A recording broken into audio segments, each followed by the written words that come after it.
Welcome to Strangest Species. I'm your host, Mike Davis, here with the lovely Ethne Davis. How are you doing? Really good.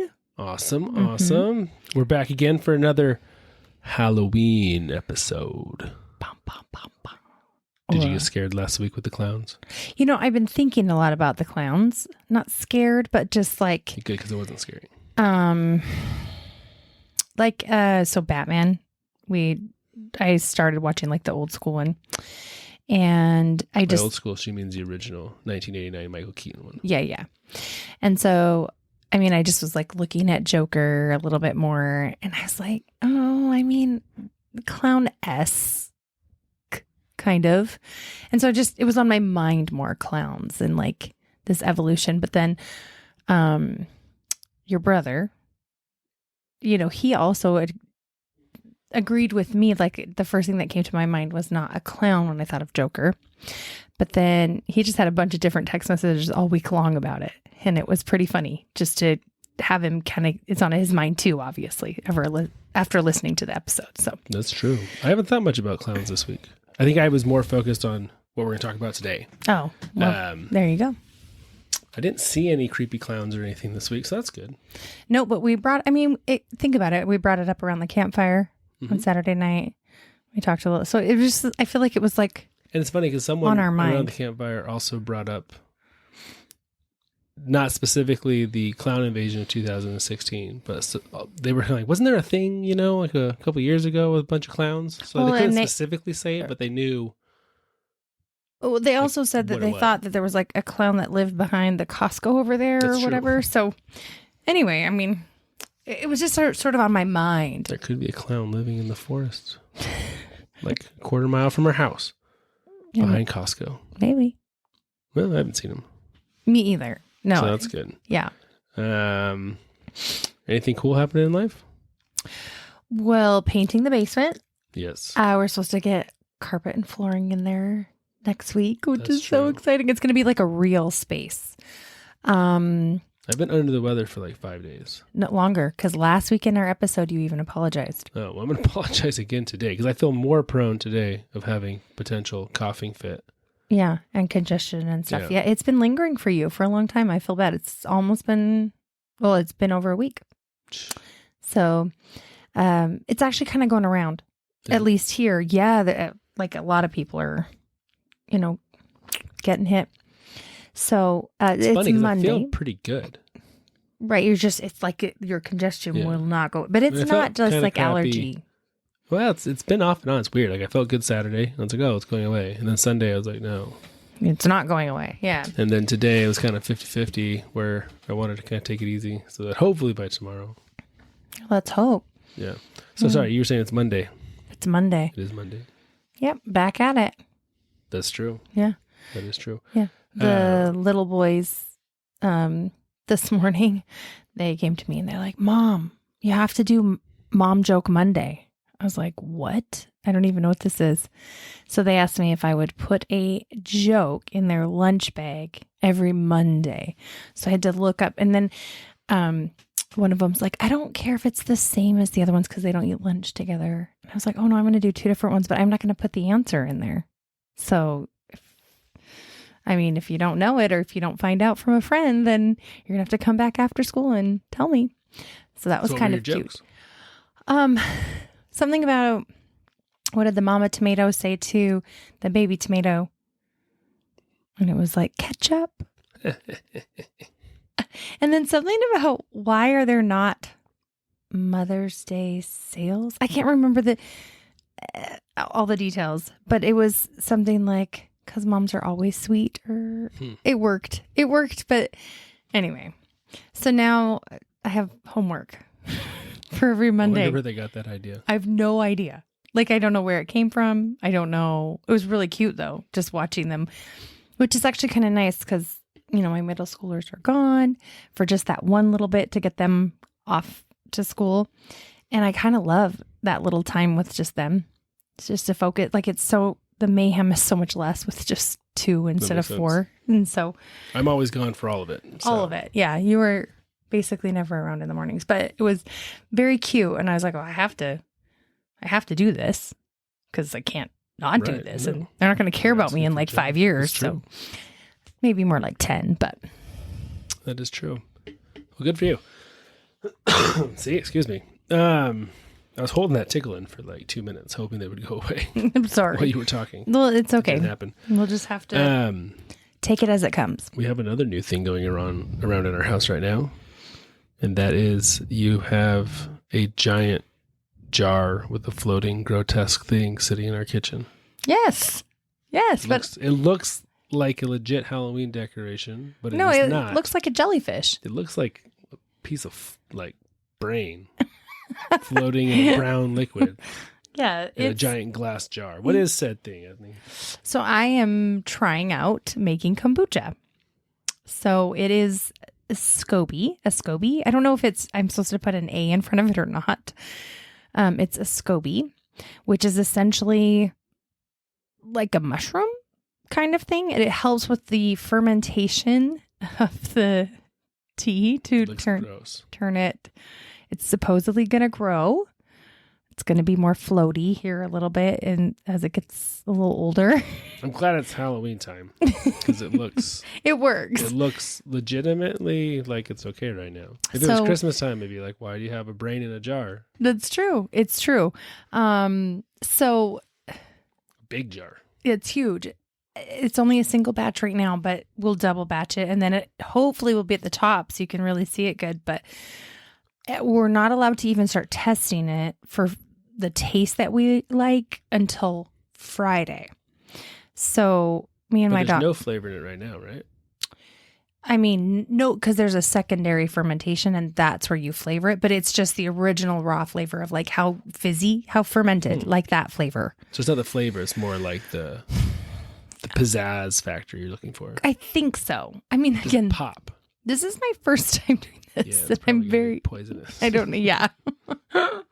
But I have a friend who's been doing it for years, and they give positive affirmations to their SCOBY every day. They're still alive. So I've been starting to rub the jar and, talk to it. I don't know. Sounds great. I sound like a crazy person. Well, you are kind of a crazy person, but crazy is good. But I've got homemade bread in the oven, and I've got banana bread, and I'm just like Susie Homemaker over here right now. Yeah. And I'm loving it. It's just good. the season. I like it. Okay. I ate an apple crisp yesterday. That we made from apples from our tree. Our own trees. Yeah. They're the pink ones. Yeah, they are. They're very pink on the inside. It's very fun. They're good. Yeah. Well, that's what's happening around here. So today, what do you want to talk about? What did you say we were going to talk about to whenever asked? No, it's true. What did he ask? He said, what are you going to talk about? And you said...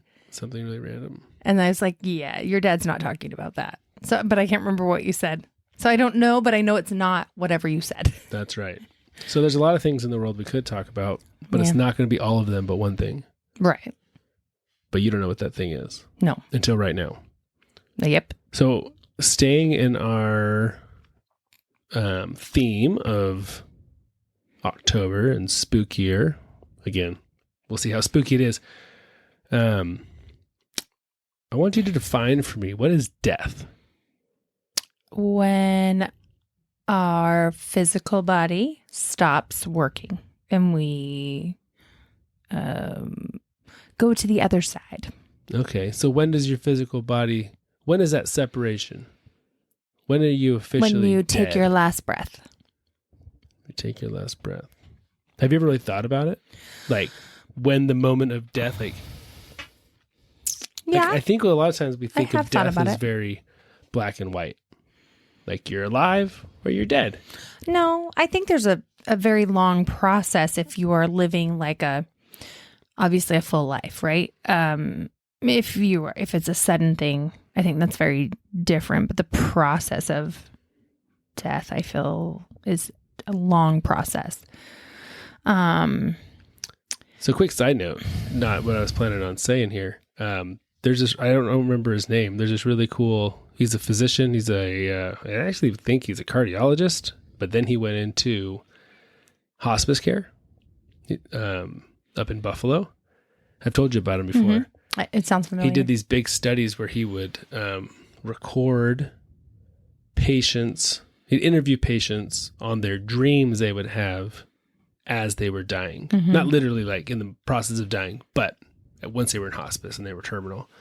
And it's really, really, really, really fascinating and very hopeful. I mean, even my grandma who recently passed away, I have a video of, my mom asking her about her dream because she was telling her about her dream and this little girl was coming to get her and stuff. So yeah, you get a lot of that. Right. Yeah. But I think the people that have passed on before you or, certain situations, I think really when you are on the other side, it is probably a very welcoming place, right? With all, at least in my beliefs. Like, I would definitely like to think so. Yeah. I mean, I believe the same as you. I can't fathom the detail of this life and think that it's all by chance. Oh, yeah. Like, to me, it just doesn't make sense. Right. Like, I think about sometimes like a greater power, a God, and that's hard to comprehend. But I also think about the lack of a God, and it's just as hard for me to comprehend. That's even more hard for me to comprehend. The point here isn't to get into a religious or philosophical conversation.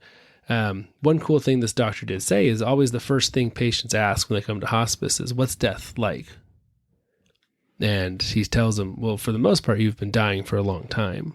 You're already dying. You know what death, and it really is just this slow decline of you sleep more, you stop eating, it's like you've already been doing these things. It's just going to continue. And then one of these days you're going to sleep and not wake up. And for the vast majority of people, that's how it goes.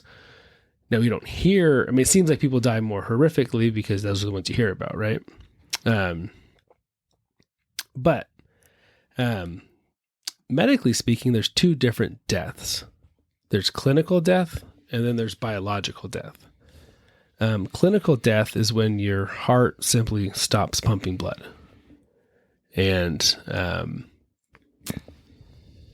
this is a reversible phenomena. If you don't get the heart going again, you're going to die. But you're not dead yet. Biological death usually starts within about 4 to 6 minutes later. And that's when the brain and the heart and other organs die from a lack of oxygen. Biological death is irreversible. Once those things stop. Yeah. And so you have kind of this gray area of what is death. You could come up to somebody whose heart has stopped and think, oh my goodness, this person's dead. And kind of they are. They've definitely started this process of death, but it's still reversible to a point in time. The problem is throughout the vast majority of history, there hasn't been this distinction between the two deaths. And this has created a really big problem. Can you think what the big problem is? The big problem in the gray area of the two different deaths? Mm-hmm. For who? The dead person. I guess because some people think they're dead, but they're not really dead. Bingo. Okay.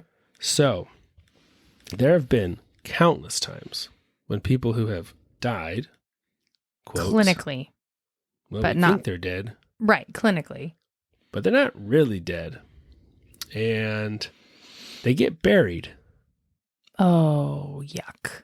Are we talking being buried alive? We're talking all about being buried alive today. Okay, but I don't believe in today's society, at least in this country, that people go that quickly into a grave. So those are two huge caveats.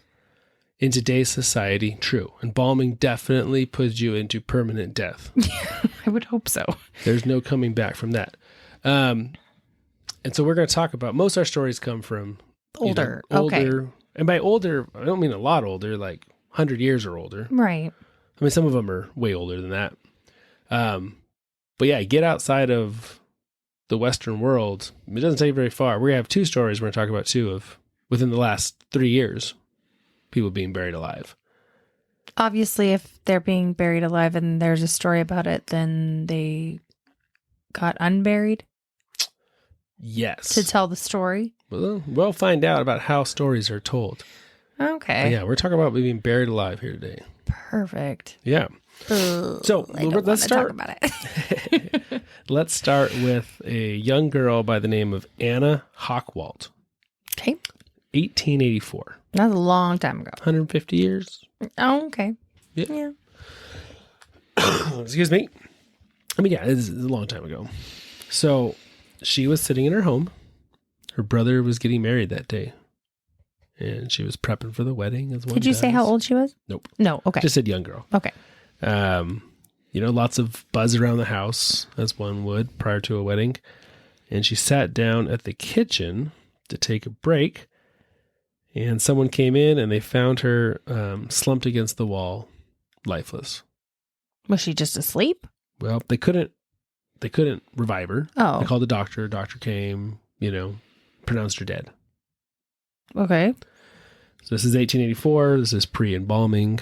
But her friends didn't think she looked dead. Like, they thought she looked too... colorful. Yeah. Yeah. They thought that she was too pink. Their coloring was too good.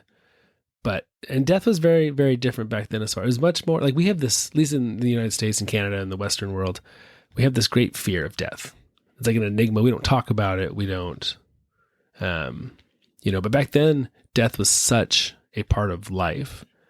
You would take pictures with your dead. You would have your deads, hang out in the living room for days at a time for people to come and more. It was just different. Like, it's just way more common. We like to kind of put it in the back corner, I feel. So I'm sure all these people had seen dead people before. I guess that's what I'm getting at. And so they buried her the next day. But her parents just couldn't get over the fact that her friends were so adamant that she wasn't really dead, even though the doctor couldn't revive her and she wasn't breathing and had no heart, no pulse and all that kind of stuff. So her parents dug her up, and what do you think they found inside? I have no idea. So her body was turned to its side, which generally dead people don't move. Her fingers were gnawed to the bone, and hair had been pulled out by the handful. So obviously she had woken up in her coffin, terrified. That's terrible. And did she suffocate? Presumably that would be how you would die. Yeah. Well, no. So that's what I'm wondering is they dug her up. They didn't find her alive. No.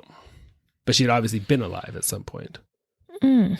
And so the crazy thing is, though, this happened all the time. Well, so what I don't understand, though, is as I'm sitting here thinking about this, they didn't bury her till the next day. And so this time frame between the clinical and the biological death, that's too long of a time span. So it is strictly for that. You're right. But there's lots of medical conditions that... Like almost like a coma? Mm-hmm. But wouldn't you be able to know that they're breathing? No. So oftentimes, not oftentimes, but often enough times,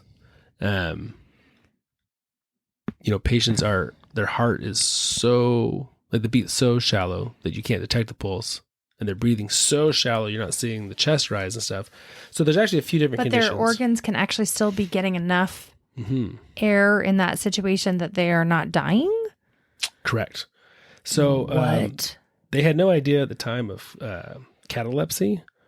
What? Which is Say it again. Catalepsy. Catalepsy. Okay. No. So it's a nervous condition characterized by muscular rigidity and fixity of posture, regardless of external stimuli. So essentially, your muscles go rigid. You don't really move. Regardless of getting poked, prodded, whatever. But you'd still think as decreased sensitivity to pain. Would you still not even do fine motor skills like blinking or flinching or nothing? Weird. So, okay. Catalepsy is a symptom of various nervous disorders or conditions such as Parkinson's and epilepsy. It's also a characteristic of cocaine withdrawal. Cocaine? And also some old school medicines used to treat schizophrenia could also cause catalepsy. So this is just a wide range of things that could cause something like this. Or you could go into a diabetic coma. No one really understood diabetes. There's lots of stories, not like in this girl's case, but there's lots of stories of someone just being legitimately drunk. Right. There's a lot of stories, for example, during the plague of someone passing out drunk on the road. The body collectors come by.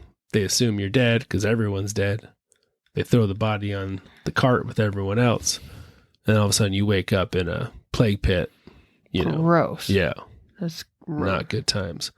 So something like that's really simple. No one's checking your vitals and stuff. They just that makes more sense that you can get thrown in like a big. But this girl just. But it happened all the time. I mean, you can find countless stories of people being buried alive. So people needed to come up with ways to kind of test the dead and find out if they were really dead. Because you don't want to bury someone you love who's alive. Well, yeah, I mean, like her parents finding that situation, that would be even worse of a feeling because then, they're like. Well, you think that's a worse feeling? Listen to this story. Okay. Virginia, 1850. Okay. So a farmer's daughter dies. He wants to make sure she's really dead because he doesn't want to bury her alive. But she definitely seems dead, and the doctors declare she's dead. So he takes a giant knife and he jams it into her stomach. Well, guess what happens? She's not dead? Wakes up screaming. Oh my gosh. But then proceeds to die from the knife wound. Oh, I can't even handle this. Yeah. Are you kidding me? I would not do well in olden times. Oh my goodness. Or medieval times. Or prehistoric times. So, couldn't we think of a better option than stabbing them in the stomach, though? Yeah, I would think you could. And there were tons of things devised. You've heard of they bury them with a bell connected to the surface. No, I've never heard of this. That? Why? No. Well, that's something. So they can dingle it if they wake up. It's like, oh, excuse me. Oh my gosh. Because they know that they're going to have a bell to pull. Like it's like common knowledge. Like, oh, if you happen to wake up in the pitch black and you can barely breathe, dingle this bell? Maybe it's something they kind of teach in like third grade for everybody. Okay, this is absolutely cuckoo. There was one rich lady who I heard, she actually had a telephone buried with her with a line to the cemetery's like groundskeeper in case she woke up that she could call for them to dig her up. Of course, this is the craziest. She was actually dead and never called. This is the craziest. Or maybe she did and the line didn't work. Then that'd be but like to test the body, why don't we I don't know, put a little slice in their arm or like, I don't even know, like just poke something very sharp into their skin, like a pin. Yeah. Or like simple. Well, here's another story we'll talk about. I just feel like that man would have serious mental issues forever after essentially killing his daughter. My daughter, her dead corpse with a knife to begin with. Right? Like it just kind of seems, well, anyway, whatever. Yeah. Okay, this is disturbing. Worse than clowns? For me, yes. Again, I have like happy notions of clowns, and I've never seen it, and I never will see it. So there you go. I have a good buddy whose birthday is on Halloween. You know him. He always had a big party on his birthday, but he was absolutely terrified of clowns. Like there were no clowns allowed at any Halloween party. Do I know him? Yeah, I'll tell you later. Okay. So July 24th, 1757. Even older. Okay. Even older. Now we're going to France. Ooh. A waterman. I don't know what a waterman is, but I'm assuming someone who works around the water. Maybe it's a dirty job. Maybe. But anyways, he falls into the sea and drowns. Okay. Quote, unquote, drowns. So the body's brought up onto shore. Everyone presumes he's dead. But one doctor wanted to check him. And so he did not stab him in the stomach with a giant knife. He came up with a different way. Oh gosh, I don't even know if I want to know. He decided that it would be the most appropriate way to check if he was really dead would to be to blow a large amount of tobacco smoke up the man's anus. What? How? What? Why? Tobacco smoke up the anus. How do you get tobacco smoke up your anus? I mean, really, how do you do that? I believe you have to spread the cheeks and then inhale a large puff of a pipe and then blow. With your mouth? One would presume. No. This is a doctor? Yes. No. Science. I feel like you're full of it right now. You're not telling. Are It's a you? true story. But you want to know the best part of the story? I don't. The guy came too. No. Yeah. Tobacco smoke up the anus worked. Okay. In what? Okay. There's so many questions. I just don't even. So, did you tell me how long he was in the water? I did not. Do you have that detail? I do not. Okay. Some part of me wants to say, no, I don't know. I don't want to say anything because I don't know. So. Enough that everyone thought he was dead. Obviously not dead. Okay. We both are like in the sciences of the physical body for our professions. Can you please tell me the science behind tobacco smoke up your anus waking you up? I just can't even. I think the dude, nope, I don't know. Anal stimuli maybe just woke him up. I mean, you guys if you're not dying, I am dying for you. I mean, yeah, I don't know why it works. And as you're slowly telling me this, magical. I'm like, what possibly in my brain could this person think? Like, yeah, how would you like to be the guy that wakes up? I would rather have tobacco smoke blown up my butt than I would stabbed in the stomach, I suppose. Yeah, I would take it. That's true. So I just can't understand why. Where would your brain even... Anyway, okay. I was in a physiology class once in undergrad, and we had a paramedic in our class, and excuse me, they told a story of they went on a whitewater rafting trip once with a bunch of paramedics. One of them was a type 1 diabetic, and while they were out, had like a reaction or whatever. Yeah, went into like a diabetic coma. Blood sugar was too low, and they didn't have anything with them to like bring back up his blood which sugar. Is ridiculous considering if you know you're type 1 diabetic and you're a paramedic and you're with a bunch of other, yeah. And so one of them had the idea. The person actually like passed out. It was bad. Yeah. So one of them had the idea. One of the best thinnest mucous membranes that can absorb things is the anus. So like what if we stick like a Snicker bar up their butt and get the sugar into their blood system that way? Because they'll potentially choke if you trying to feed them while they're unconscious. They found a Snicker bar somewhere? Like floating in the river? No, they have granola bars or something. Oh. I don't know. So they stuck it up their butt? Yeah. And it worked, I'm sure. It worked. Yeah. I mean, besides under your tongue, I think that is the next, actually, it might be even more. But now this raises questions like, well, why didn't the person eat the granola bar before they went into a diabetic coma? Well, that's kind of, yeah. But there must have been like someone didn't know they had it, and then they were searching or something, I don't know. And then they finally discovered one, and there's it was too late. There's some holes in the story, and it was a long time ago that I was told it, but it was something along those lines. Anus is a miracle, miracle orifice when it comes to reviving people. No comment. I have 0 comments right now. So we're going to go through a few stories of kind of crazy stories of people being buried alive. Okay. I mean, that one wasn't crazy. Well, they weren't buried alive. Okay, true. They were just pronounced dead and then had tobacco smoke up their anus. And resuscitated. Yeah. Okay, perfect. Okay, I'm ready. So 1937. Okay. We're going to stay in France. Okay, perfect. Angelo Hayes, 19-year-old young man, goes for a motorcycle ride. Excuse me. What year is this? 1937. Okay. So this is less than 100 years. Okay. If your math skills. Right. I just have to kind of know where we're at in time. So he crashes his motorcycle, hits his head in a brick wall. Ugh. Paramedics arrive, can't find a pulse. His head was so smashed that they wouldn't let his parents see him. Oh. So it's pretty gnarly. He was buried 3 days later. Obviously never embalmed based on our story. So that's the end of our story, right? Head's really smashed. He's dead. You bury him. Well, there must have been some legal ramifications because the insurance company actually is like, no, we need to do more investigation on him. We got to dig him back up.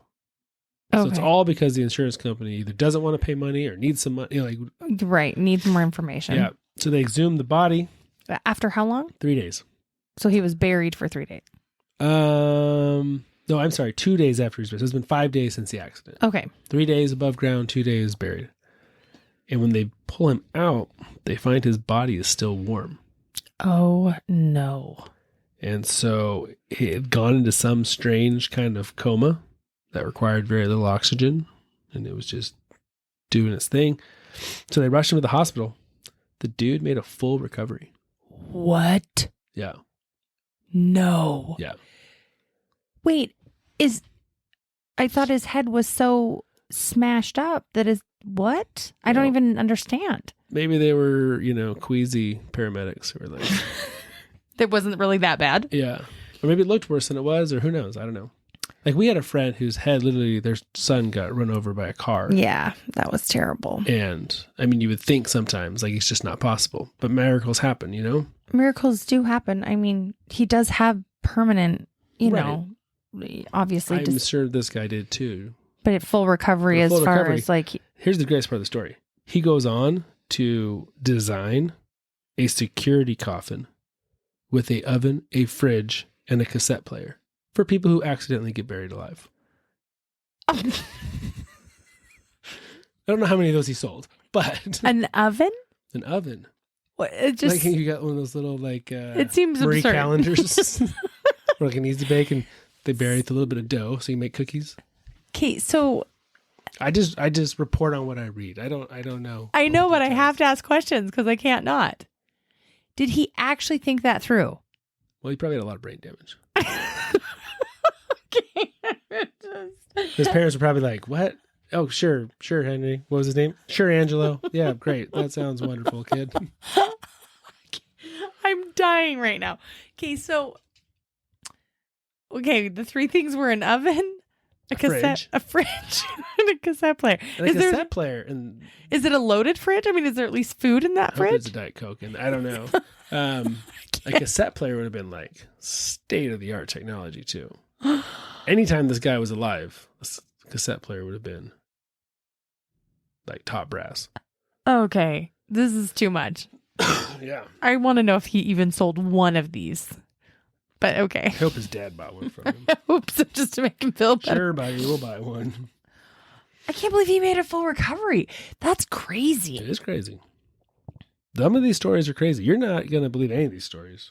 Ugh, they're going to be... We're just starting, babe. Oh, I don't want to keep going. Okay, go. So, definitely low oxygen seems to suspend death, if we can call death whatever death is,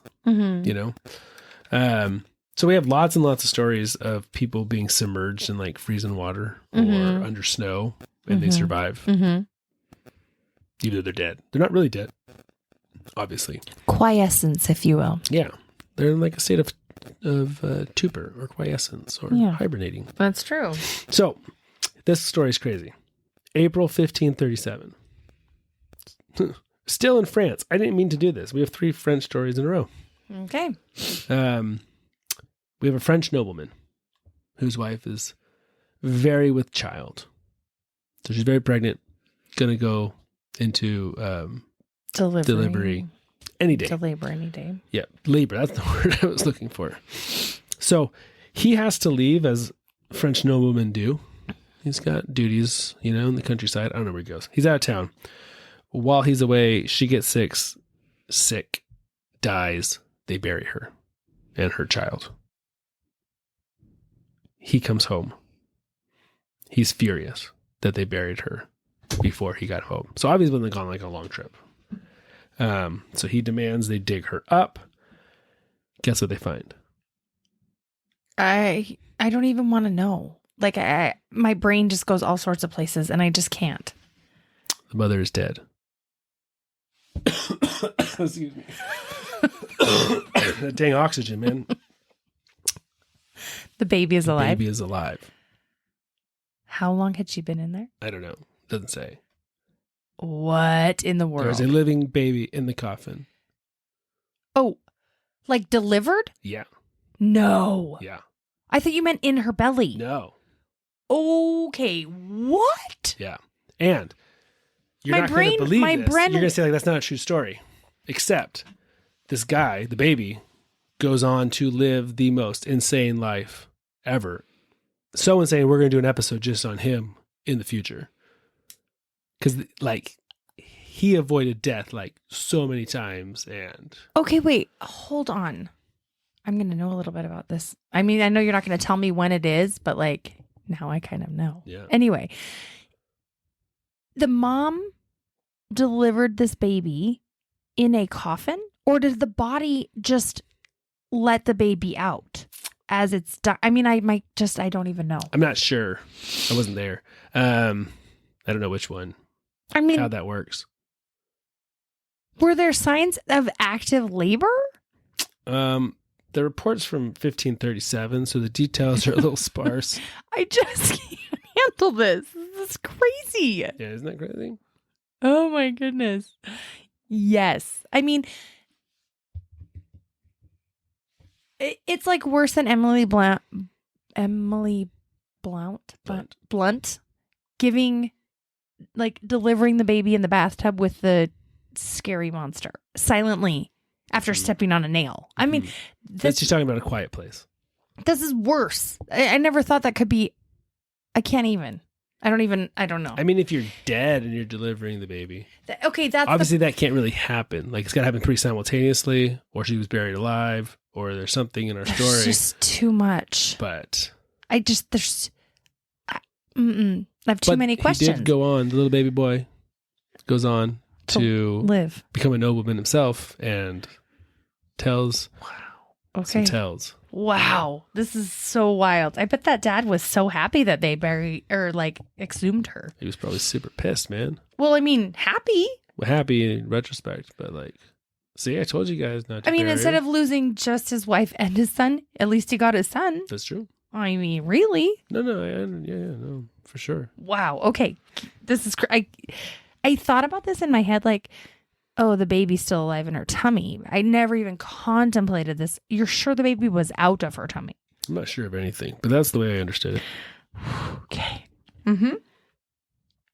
All right. Cologne, Germany. Okay. 1571. I like this one. I'm scared. I'm scared of all of them. There's a rich woman. She dies of the plague. And they bury her with all of her jewelry. Perfect. Along comes some who? Some grave robbers. Mm-hmm. They dig her up. They start to pull on her fingers to get the rings off. And this pulling reanimates her. No. So obviously she's not really dead, right? There's just something else that's happened that everyone thinks she's dead. So grave robbers, terrified. Oh my gosh, yeah. Run away screaming. Like a baby. So she grabs one of their torches and walks home in the middle of the night with her death shawl on. What? Like, with all of her jewelry? Yeah, like a crazy demonic witch rising from the grave. Oh my god. How'd you like to be like her husband? You're like sleeping and all of a sudden she comes in.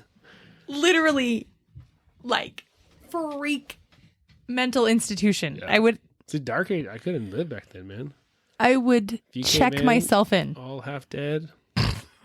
Like you're all, like. You're all dirty and smelly. Well, I mean, in theory, you're in a coffin. So you shouldn't. I don't even know. I just don't know. Their coffins were, I don't know either. If you had enough money to have rings, you probably had a nice coffin. Yeah. And then, but even then, once you open the coffin, I mean, wouldn't the dirt. I don't even know. So. I just can't. This is crazy. So she walks herself home. And then goes on to do whatever you do after you have been buried alive. I mean, she didn't design any coffins seriously for psychological issues from being buried alive? I mean, probably, but I think every day provided psychological issues in 1571. Okay, that's true. Okay. Wow. Just straight up crazy. Yeah. So, another story of a mother of a nobleman. A mother of a nobleman. Mother of a nobleman. She choked on a chicken bone and died. Okay. And they immediately buried her. Like immediately? Yeah. Like, oh, she's dead. Okay. Throw her in the tomb. And I guess this lady was kind of a wench. Like, no one liked her. Like, her servants didn't like her. That's probably why they buried her so quick. Like, thank goodness. She's gone. This woman out of here. Hallelujah. So, same thing. At nighttime, some grave robbers come because they know she's got jewelry because she's rich, right? They dig her up, but one of them, think of it like Scrooge. Like no one likes this person, you know? So he's like talking smack to her dead body. He slaps her across the face. She wakes up. Wakes up. What? Yeah. No. Yeah. How long are these people buried? I mean, it's literally probably the same night that the grave robbers come. Oh, you think so? Yeah. Okay. Maybe in the next night, you know, but it's not long. Not you'll long. suffocate fairly quickly. Yeah. Or some of these noblemen, women, they might be buried in like above ground tombs. Yeah. But they're not actually buried under. So there's no way to suffocate, I mean, really? Maybe you still would. Like, you know, you're in a coffin inside of like a little that's true. But you encasement. Okay. But definitely much better situation than being buried underground. Slaps her face. Slaps her. She wakes up. And recovers, which is totally not what anyone wanted, probably. Yeah, that's by the sounds of it. But I guess this is where all the stories of like the living dead come from. It has to be. I would think like vampires and stuff, a lot of it comes out of. I mean, maybe there's other things too. Well, vampires, I know, like Vlad the Impaler and things, but yeah, werewolves, you know, there's lots of. All of it. Like I'm thinking the ghost stories and like, I mean, think of the woman who walked herself home with her jewelry who'd been buried, totally. and then Everyone's her husband thinking like, oh, some kind of wraith or banshee or like what in the world? Okay. Even today, you would be terrified if I was walked outside and some woman was walking by with a torch and like a black shawl on, I'd be like, oh my goodness, what's going on? Like, this is so creepy. Yeah, oh, for sure. Yeah. So anyways, that was a cool story. I like that one. All right, this is the best story yet. I'm ready? scared. I don't know. 1824. In good old England. Okay. There's a med school student. And it's finals. And we all know how finals are. Yes, we do. Exhausting, right? So exhausting. So he works himself into such a nervous wreck that he goes into some kind of like paralyzed stupor. And so he is, like I said, in this weird, almost like in a coma. I don't know. Okay. He looks dead. Interesting. Like many of our other friends in these stories. Okay. Everyone thinks he's dead. His good old mates find him, and they're all doctors or wannabe doctors. Anyway, he's declared dead. But unlike all the other stories, while he is paralyzed, he can actually still hear and feel everything that's going on around him. What? He just can't communicate. This is so weird. Or move. Now his eyes are closed, so he can't see what's happening around him. But he can hear everything. Wouldn't that be terrifying? It would be terrifying. Like, it's one thing if you wake up in a coffin and you've missed all the middle stuff. Yeah, but if you can hear them trying to tell, like, oh, he's dead. We're going to bury him. Yeah. Or, oh. And you're like, no, I'm totally not. But you can't move and say that. You can't blink. You can't. Oh. And so he's like this for 4 days where he can hear, he's in the mortuary or wherever you go. And he can hear him talking. Wouldn't he be frozen? Because they put you in like well, maybe not back then. Not back then, probably, yeah. Okay. So eventually they put him in a coffin and he can hear them nailing it shut. Boom, boom, boom. Oh my God. You can hear each nail being driven in. And he gets taken, put in the ground, and he can hear this, the dirt being thrown onto the coffin. Oh my gosh. As he's literally being buried alive. That's terrible. Now, we know this story. Because he obviously got out. Right. So, he's like this for some amount of time. Terrified. Everything's super silent. Doesn't know what's going on. Where eventually he starts hearing noises above him. Of things ruffling, And as the sounds increase, he hears men's voices.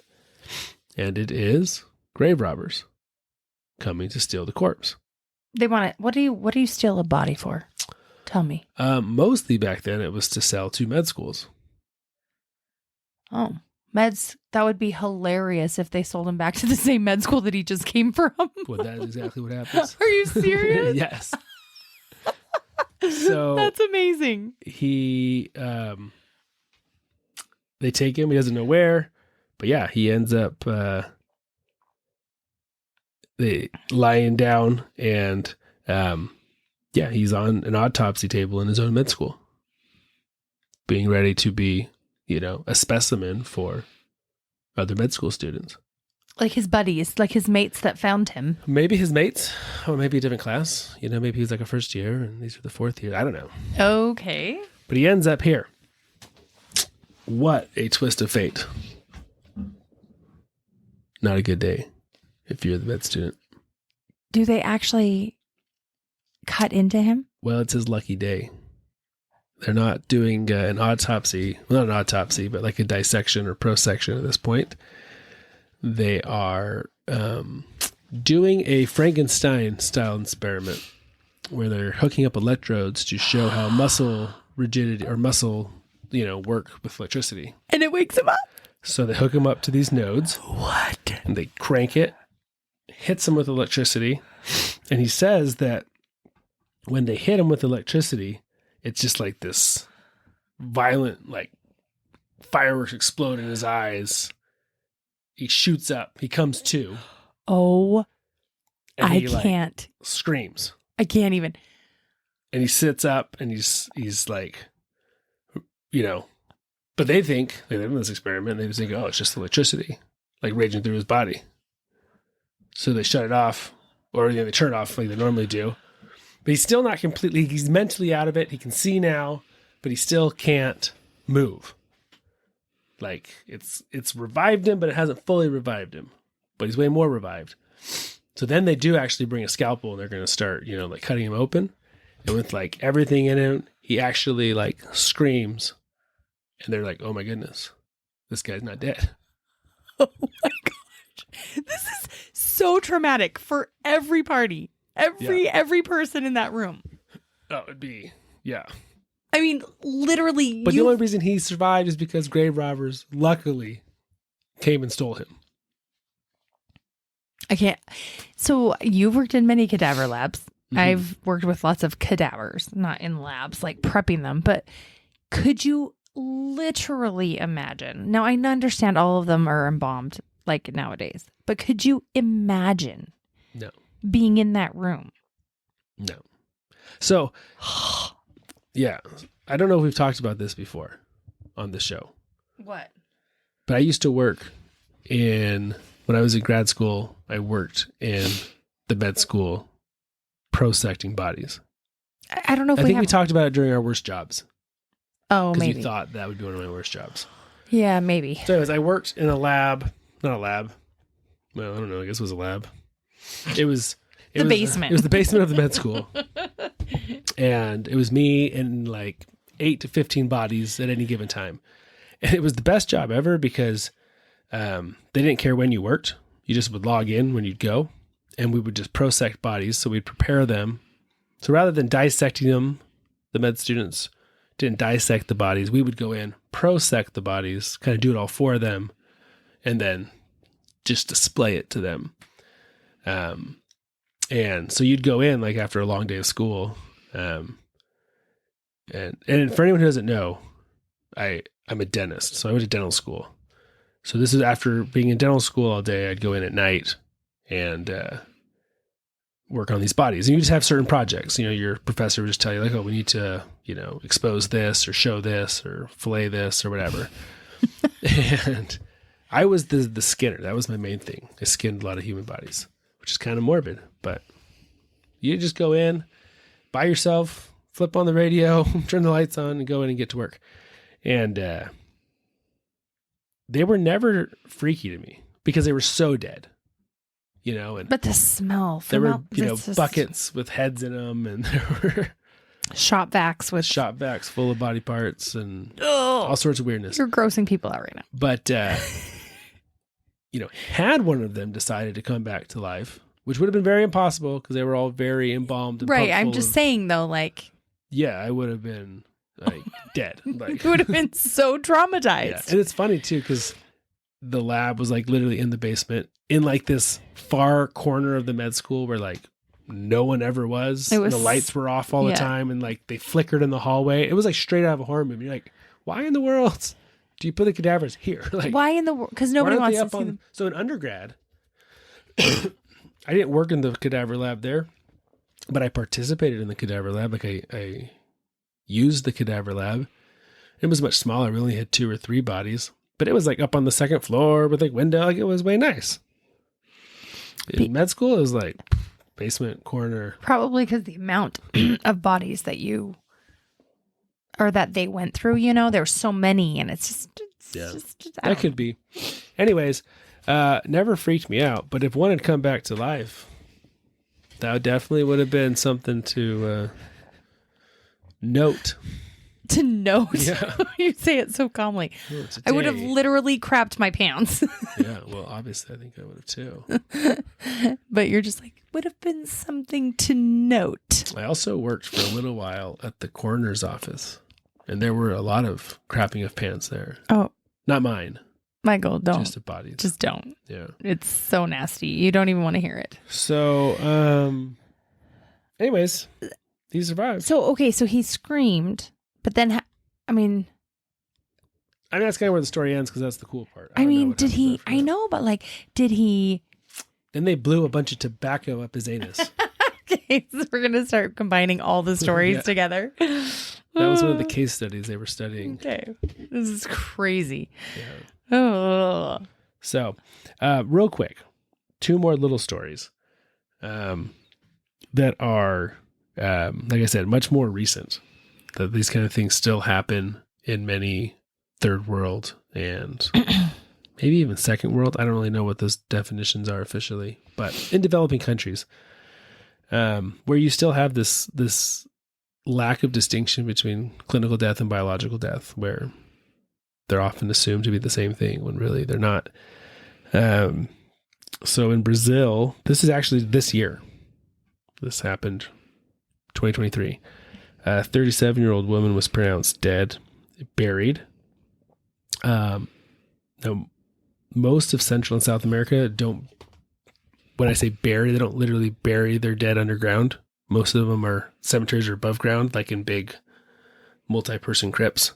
Mausoleums kind of thing. Mausoleum kind of thing.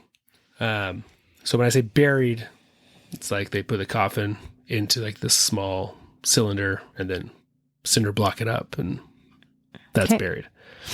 So they did this, and then residents that lived near the cemetery kept reporting hearing screaming from said tomb. And after enough of this, they decided, we should go dig her up and see what's happening. And they did, and they found injuries on her hands and her forehead where she appeared to have tried to fight her way out of the structure. When she had died, in quotes, they had stuck cotton wool up her nostrils and ears, which is, I guess, something you do with dead bodies when you don't embalm them. I don't know. But that had all been pulled out. And the nails around the coffin itself had been pushed upwards, and there were scratches and blood on the inside. So it was obviously, she was dead, but it was obvious that she had not been dead at some point. So they didn't get her in time. They didn't get her in time. That's sad. Yeah. And she had, I was reading like the medical report side of it. She had, I think, 2 cardiac arrests, like in the hospital when they pronounced her dead. And the doctor was like, oh yeah, she was totally dead. Like, but obviously not really totally dead. Because she was totally not dead later. When she was buried. Sad. And it's super sad. And so, like traumatic to die. Like, I mean, I guess cardiac arrest is so sudden. This is like, I don't know. Yeah, not a way you would choose to go for sure. No, never. But I mean,